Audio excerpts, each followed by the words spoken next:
जय श्री कृष्ण भक्तों, श्रीमद् भगवद गीता अध्याय 6 श्लोक 11।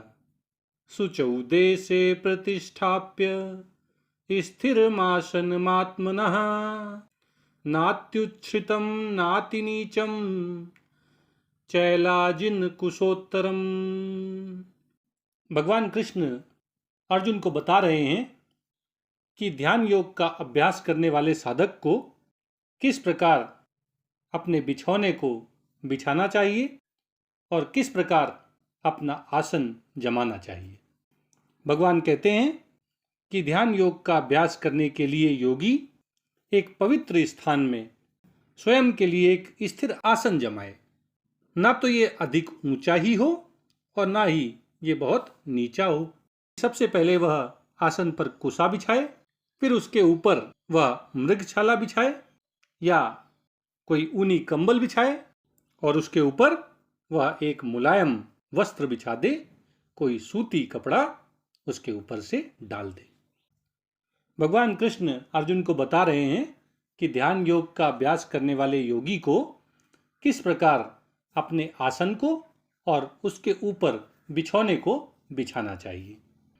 पिछले श्लोक में भगवान ने अर्जुन को समझाया था कि जब व्यक्ति ध्यान योग का अभ्यास करना प्रारंभ करे तो उससे पहले उसे अपने शरीर, इंद्रियों, मन और बुद्धि को अपने वश में कर लेना चाहिए।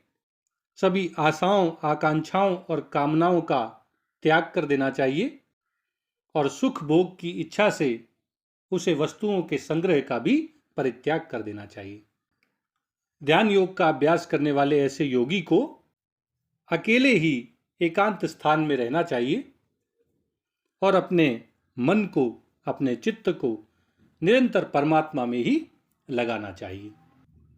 उसे परमात्मा में ही एक ही भाव से स्थित रहना चाहिए। अब भगवान कृष्ण अर्जुन से ध्यान योग का अभ्यास किस तरह किया जाए, इसकी विधि का विस्तार से वर्णन कर रहे हैं कि जब ध्यान योग का अभ्यास करने वाला कोई योगी एकांत स्थान में जाकर ध्यान योग का अभ्यास प्रारंभ करे तो सबसे पहले उसे अपने लिए एक पवित्र स्थान को चुनना चाहिए।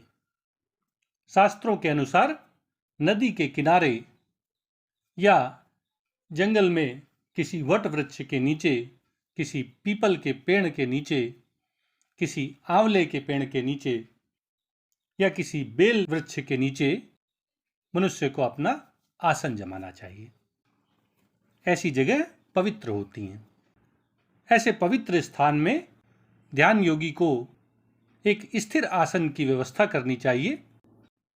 यह आसन लकड़ी का भी हो सकता है और पत्थर की शिला भी हो सकती है, लेकिन वह समतल होनी चाहिए और स्थिर होनी चाहिए ताकि ध्यान योग का अभ्यास करते समय आसन हिले डुले नहीं, जिससे ध्यान योगी का ध्यान भटके नहीं।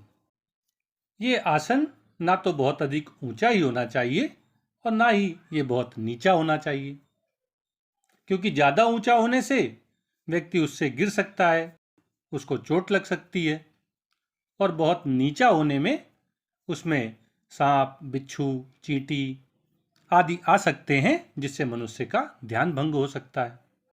ऐसे स्थिर आसन पर ध्यान योगी को सबसे पहले कुसा बिछा देनी चाहिए।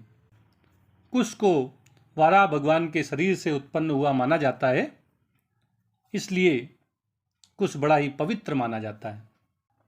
किसी भी पवित्र कार्य में कुश का प्रयोग किया जाता है।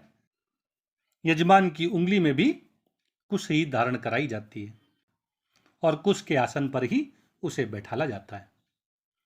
इसलिए ध्यान योग का अभ्यास करने वाले व्यक्ति को पवित्र स्थान में बने हुए अपने स्थिर आसन पर सबसे पहले कुसा बिछानी चाहिए। अब ये कुसा उसके शरीर में ना गड़े, इसके लिए उसके ऊपर उसे मृगछाला बिछानी चाहिए। अब मृगछाला तो नहीं मिलेगी सबको, तो क्या बिछाएंगे? तो आप उसके ऊपर कंबल डाल सकते हैं। हमारे शरीर की जो ऊर्जा है, जो एनर्जी है, वह जमीन में ना चली जाए, इसलिए जमीन से एक इंसुलेशन बनाने के लिए हमें कंबल आदि का उपयोग करना चाहिए। और चूंकि कंबल गर्मी उत्पन्न करता है, इसलिए हमें मृगशाला या कंबल के ऊपर एक मुलायम वस्त्र, कोई सूती कपड़ा बिछा देना चाहिए। इस प्रकार एक शुद्ध स्थान पर, एक स्थिर आसन पर कुशा, उसके ऊपर मृगशाला या कंबल और उसके ऊपर मुलायम वस्त्र बिछाकर एक ध्यान योगी को ध्यान के लिए बैठ जाना चाहिए।